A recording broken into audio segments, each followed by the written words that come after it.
بات ہو رہی تھی سبق پچھلے میں ارسال خفی، یعنی جس میں معاشرت ہے مگر لقاء یا سماع نہیں ہے، مگر لقاء اور سماع نہیں ہے۔ تو کیا ایسی صورت میں اس کی روایت جو ہے وہ تدلیس کا اس میں حکم لگایا جائے گا یا ارسال کا؟ حافظ ابن حجر رحمۃ اللہ علیہ کا رجحان آپ پڑھ چکے ہیں، کہتے ہیں کہ یہ ارسال خفی ہے۔ ارسال ظاہر تو بالکل نمایاں ہے کہ اسے اس کی معاشرت ہی اثر نہیں، لیکن معاشرت میں یہ گمان تو ہوتا ہے نا سماع کا، ملاقات کا اور سماع کا، اور اسی لیے انہوں نے بالآخر فرمایا حافظ ابن حجر رحمۃ اللہ علیہ نے کہ اگر یہ فرق نہ کریں تو جتنے مخدرمین حضرات ہیں ان کی روایات کو کیا کہا جائے گا کہ یہ تدلیس کا شعبہ ہے اس میں۔ اور پھر بالآخر آج فرماتے ہیں وَمِمَّنْ قَالَ بِاشْتِرَاطِ اللِّقَاءِ فِي التَّدْلِيسِ الْإِمَامُ الشَّافِعِي وَأَبُو بَكْرٍ الْبَزَّارِ وَكَلَامُ الْخَطِيبِ فِي الْكِفَایَةِ يَقْتَضِيهِ وَهُوَ الْمُعْتَمَدُ، اور یہی بات قابل اعتماد ہے۔ امام شافعی رحمۃ اللہ علیہ کی یہ بات ان کے الرسالہ میں ہے۔ الرسالہ کے وہ جو مولانا عبدالرؤوف صاحب ہیں ان کا صفحہ 420 صفحہ 421 ہے، اور الرسالہ میں بھی انہوں نے اس میں شرط سماع کا ذکر کیا ہے، صرف معاشرت کا نہیں، شرط سماع کا ذکر کیا ہے۔ اور رہی خطیب بغدادی رحمۃ اللہ علیہ کی ابو بکر البزار و کلام الخطیب بغدادی، تو خطیب بغدادی کی ہے الکفایہ میں، الکفایہ کا صفحہ ہے 357، الکفایہ کا صفحہ ہے 354 اور 357۔ وہاں کہتے ہیں انما یفارق حالہ حال المرسل بِإِيهَامِهِ السِّمَاعَ مَا لَمْ يَسْمَعْ مِنْهُ، یہ لفظ ہے خطیب کے رحمۃ اللہ علیہ کے۔ اور یہی بات ان حافظ ابن عبد البر رحمۃ اللہ علیہ نے کہی ہے تمہید میں، تمہید کے مقدمے میں۔ تمہید کا مقدمہ ہے صفحہ نمبر 15 اور 16 اور جلد اول، تمہید کے مقدمے میں۔ سمجھ گئے بات؟ وَهُوَ الْمُعْتَمَدُ، اور یہی بات قابل اعتماد ہے کہ سماع ہونا چاہیے، لقاء ہونی چاہیے، ملاقات ہونی چاہیے۔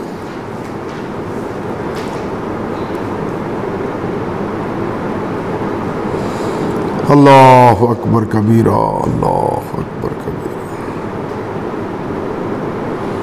وَيُعْرَفُ عدم الملاقات بِإِخْبَارِهِ عن نَفْسِهِ بِذَلِكَ،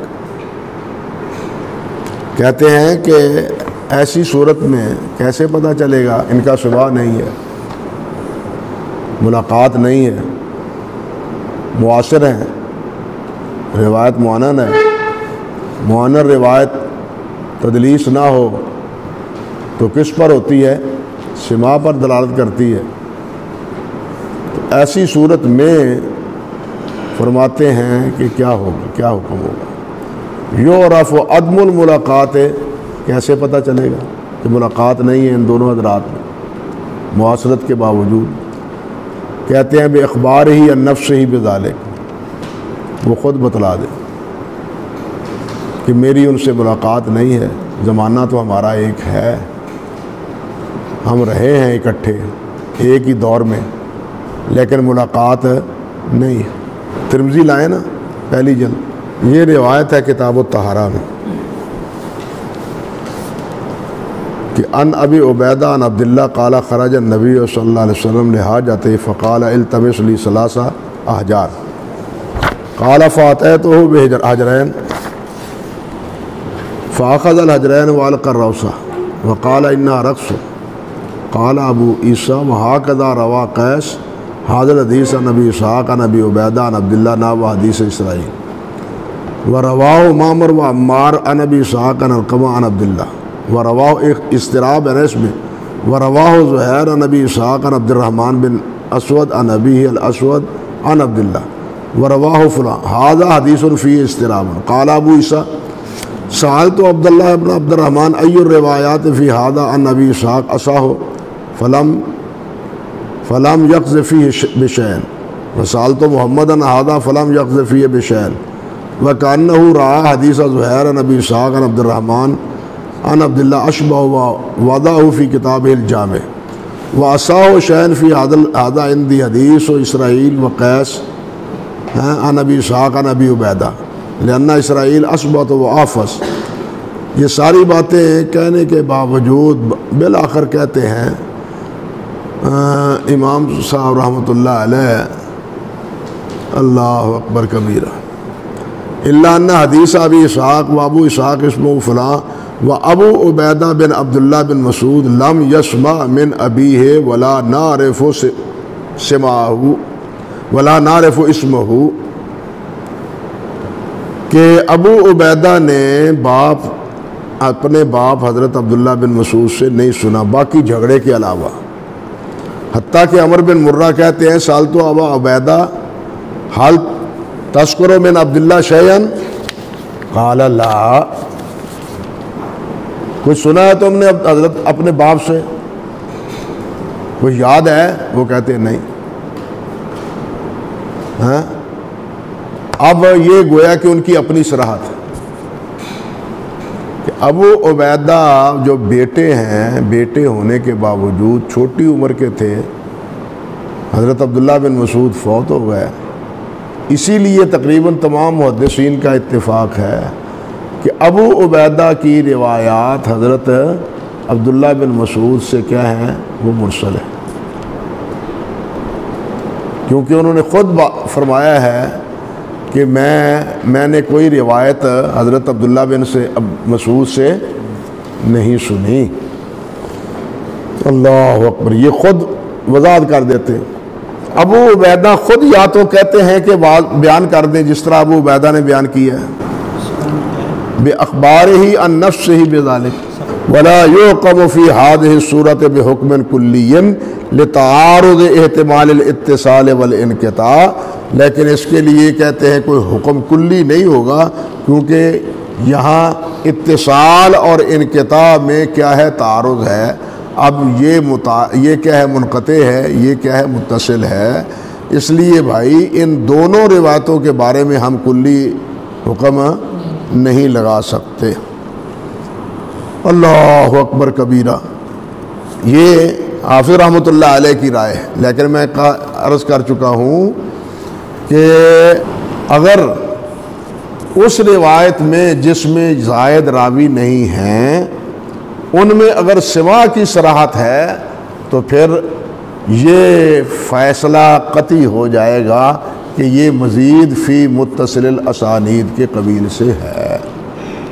حافظ آگے کہتے ہیں وقد صنف فیہ الخطیب کتاب التفصیل لمبہم المراسیل. التفصیل لمبہم المراسیل یہ کس کے لیے ہے؟ مرسل خفی کے حوالے سے. یہ کتاب ہے اصل مرسل خفی کے حوالے سے. اللہ اکبر کبیرہ.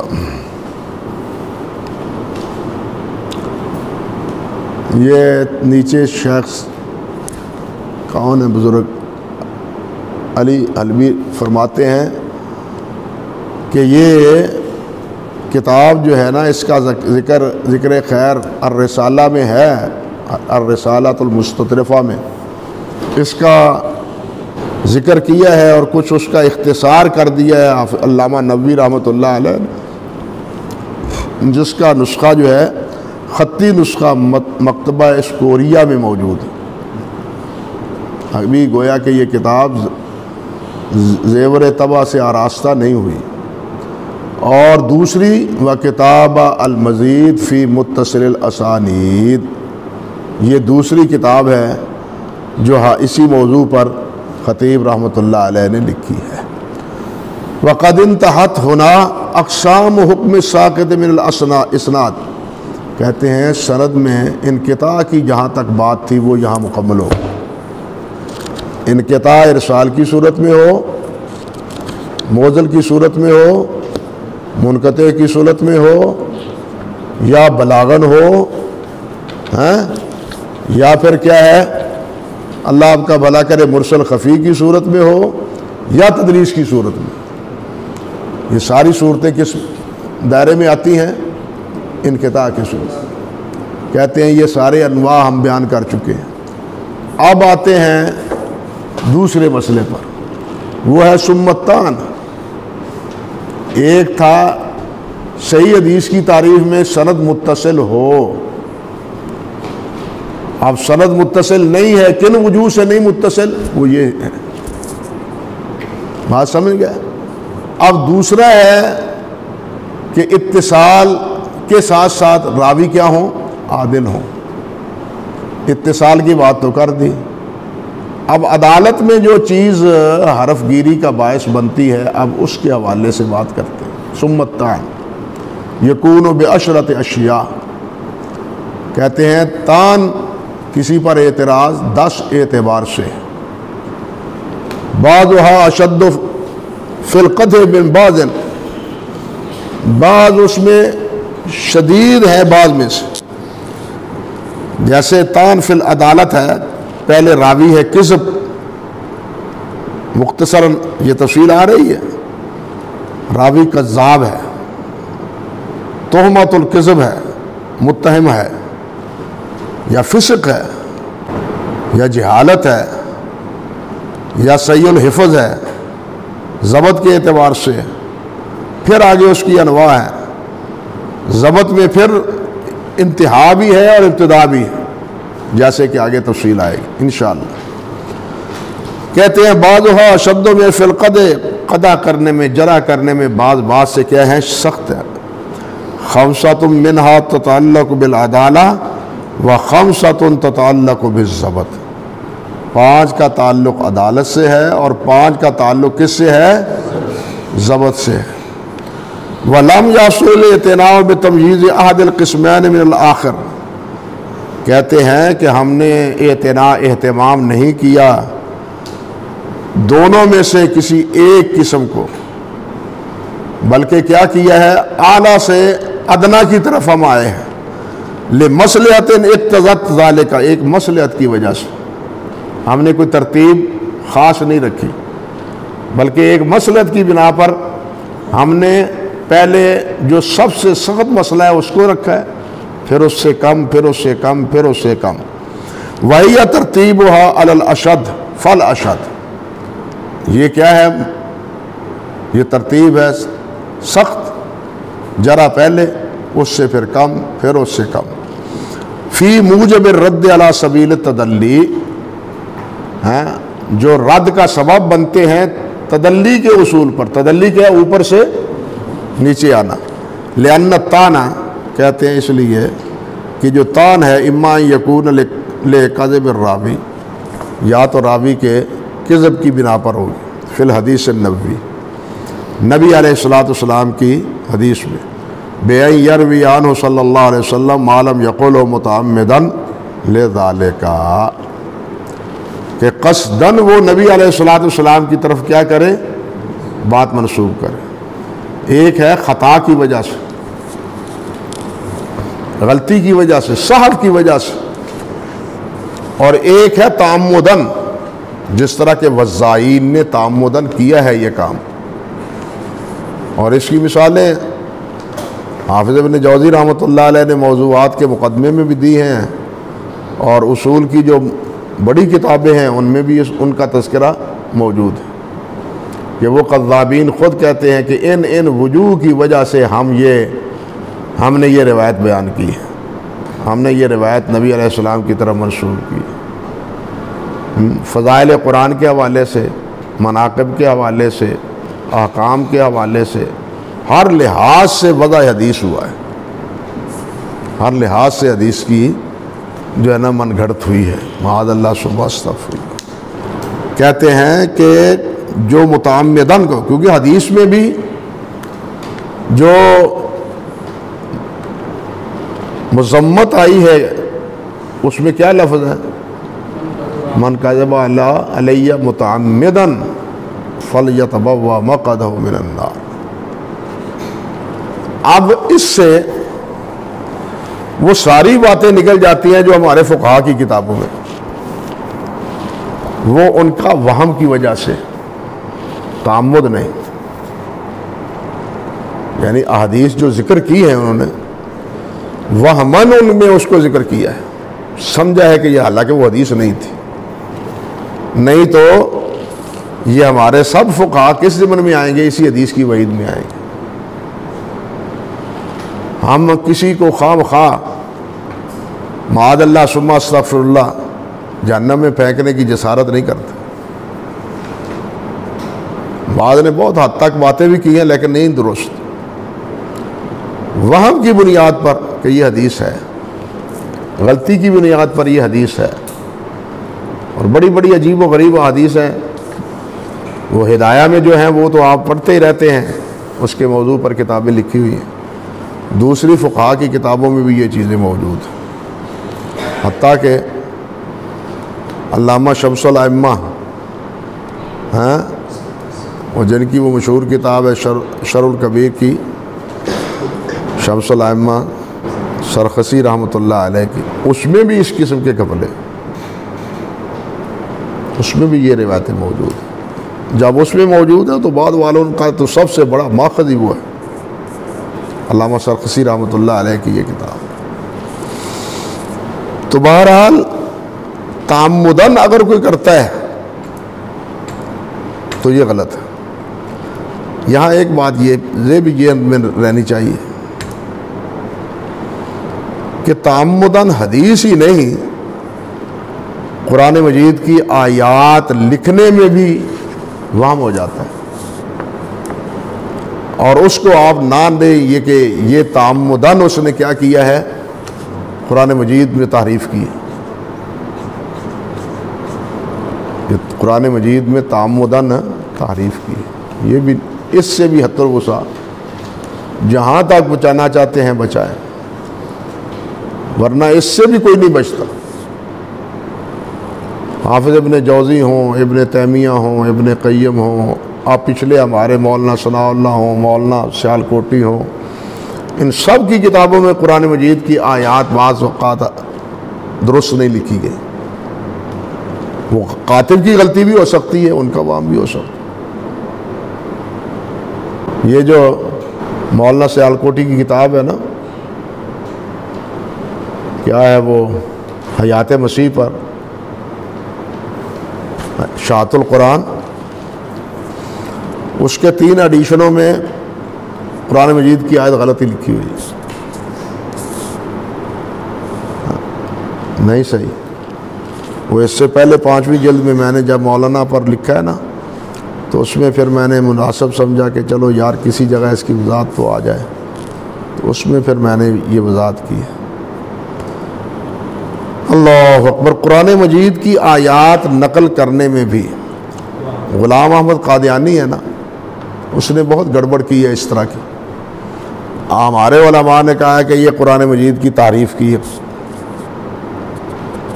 چلیے یہ اس کی فکر ہے، اس کی، لیکن انہوں نے کیا کیا ہے قادیانیوں نے، انہوں نے ایک کتاب لکھ ماری ہے، آپ کے تمام علماء کرام دیوبندی ہوں یا اہل حدیث، ان کی کتابوں میں یہ قرآن کی آیت غلط ہے، ان کی کتاب میں یہ آیت غلط ہے۔ یہاں انہوں نے بھی تعریف کی جواب یہاں غزل میں۔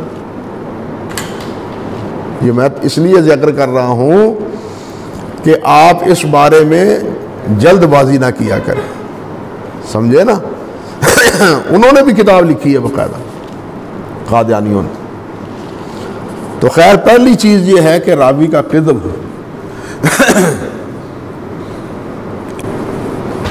اللہ اکبر کبیر، اور تہمت ہی بذالک، یا اس کو اس پر جھوٹ کی تہمت ہو،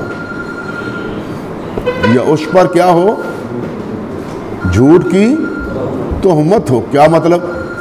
بِأَنْ لَا يُرْوَى ذَلِكَ الْحَدِيثُ إِلَّا مِنْ جِهَتِهِ، کہ حدیث اسی کی سند سے ہو، اسی کے واسطے سے ہو، کسی اور سند سے وہ مروی نہ ہو.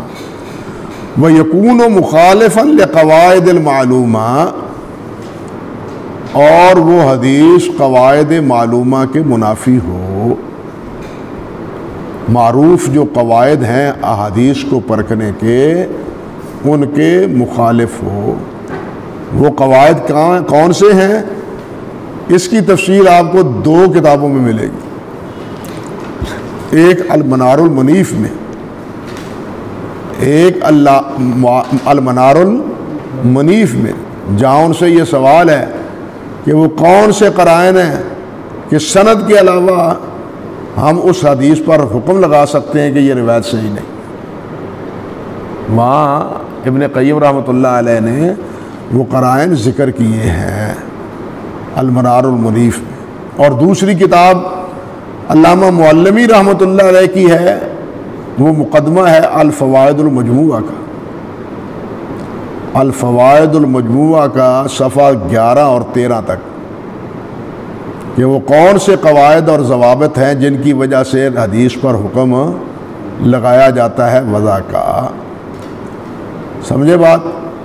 وَقَضَى مَنْ، اب آگے آپ کی مرضی ہے وہ قواعد دیکھیں یا نہ دیکھیں. کتاب نکالیں اور اس کو پڑھنا شروع کر دیں، اس کے لیے تو وقت چاہیے نا.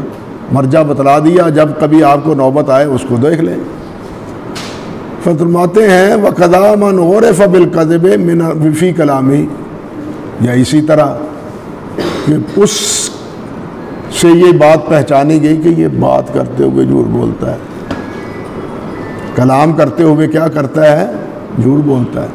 وَإِن لَّمْ يَظْهَرْ مِنْهُ وُقُوعُ ذَلِكَ فِي الْحَدِيثِ النَّبَوِيِّ، اگرچہ حدیث نبوی میں جھوٹ ثابت نہ ہو، وہ جھوٹ بولتا ہو باہم آپس میں ایک دوسرے کے بارے میں کلام میں.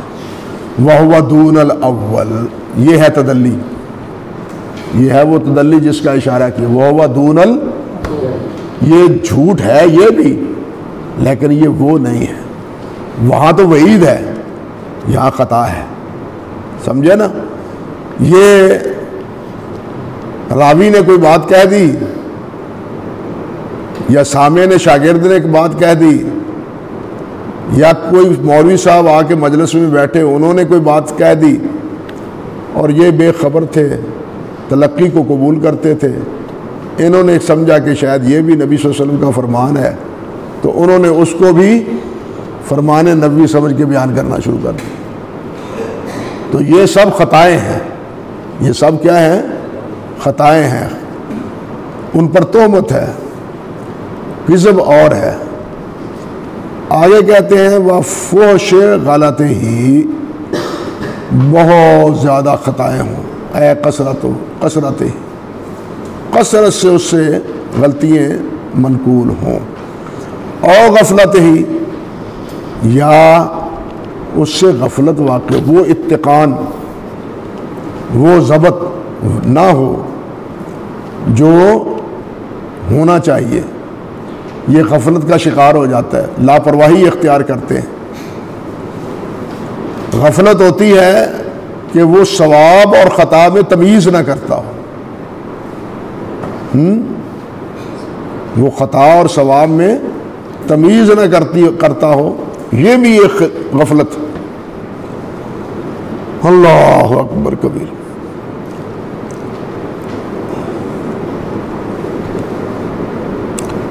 اور کہتے ہیں او فسق ہی، یا کیا ہو، وہ فسق اس میں پایا جائے بالفعل والقول، فعل میں اور قول میں. زبان گندی ہو، عمل اس کا درست نہ ہو. وہ قرآن مجید میں ہے نا، کرہ الیکم الکفر والفسوق والعصیان. کفر سے نہیں، فسق سے مراد ابن کثیر لیتے ہیں کبیرہ گناہ، عصیان سے لیتے ہیں کیا ہے؟ صغیرہ گناہ۔ ابن کثیر رحمۃ اللہ علیہ یہ کہتے ہیں۔ حافظ ابن قیم رحمۃ اللہ علیہ نے بھی مدارج السالکین میں کچھ تقسیم کی ہے۔ وہ کہتے ہیں ایک فسق ہے، ایک عصیان ہے۔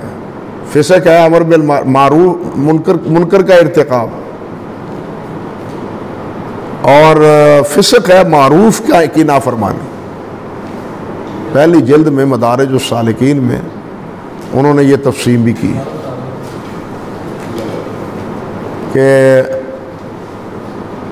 فسق جو ہے نا یہ معمورات میں ہوتی ہے۔ ففسق عن امرہ، شیطان کے بارے میں یہی کہا ہے نا اللہ نے۔ اور عصیان جو ہے یہ منہیات میں ہوتی ہے۔ اس کی انہوں نے مثالیں بھی دی قرآن مجید ہی سے پہلی جلد میں، صفحہ یاد نہیں، یہ تو ابھی بات ذہن میں آئی تو میں نے کہا۔ اور اس بات کو کوٹ کیا ہے ہمارے حضرت حافظ صاحب نے رحمۃ اللہ علیہ نے، درس بخاری ہے نا جو چھپا ایک جلد میں کتاب الایمان میں، ایک جگہ حضرت حافظ صاحب نے بھی اس تقسیم کو ذکر کیا ہے، حافظ ابن قیم نے جو ذکر کی۔ اللہ اکبر کبیرہ، اللہ اکبر۔ چلیے جی، تو کہتے ہیں یہ فسق فعلی ہو یا فسق قولی ہو، مما لم یبلغ الکفر، جو کفر کی حد تک نہ پہنچے،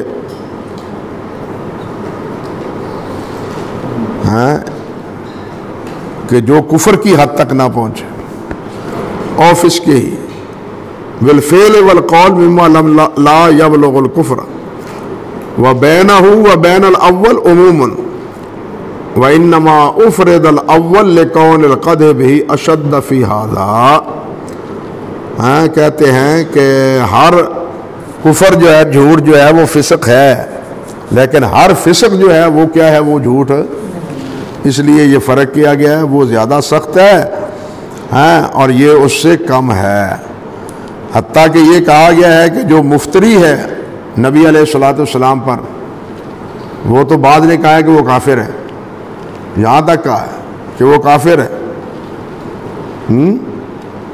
یہ امام الملک جوینی ہے نا، ان کے وہ کہتے تھے، لیکن ان کے بیٹے نے خود اس کی تردید کی ہے کہ نہیں، اسے کافر نہیں کہیں گے، خارج از ملت نہیں کہیں گے، کبیرہ گناہ کہیں گے، موجب جہنم کہیں گے، جس طرح نبی علیہ السلام نے فرمایا جو تعمدن کرتا ہے لیکن کفر نہیں۔ آگے پھر بیان آتا ہے وَأَمَّا الْفِسْقُ فَالْمُعْتَقِدُ فَسَيَأْتِي بَيَانُهُ، یعنی وہ فسق جو اعتقادی ہے اس کا بیان آگے آئے گا۔ ایک فسق قولی ہے، ایک فسق عملی ہے، اور ایک فسق اعتقادی ہے، وہ اس کا آگے ذکر آئے گا۔ آگے پھر وہم وغیرہ یہ آگے باتیں آئیں گی۔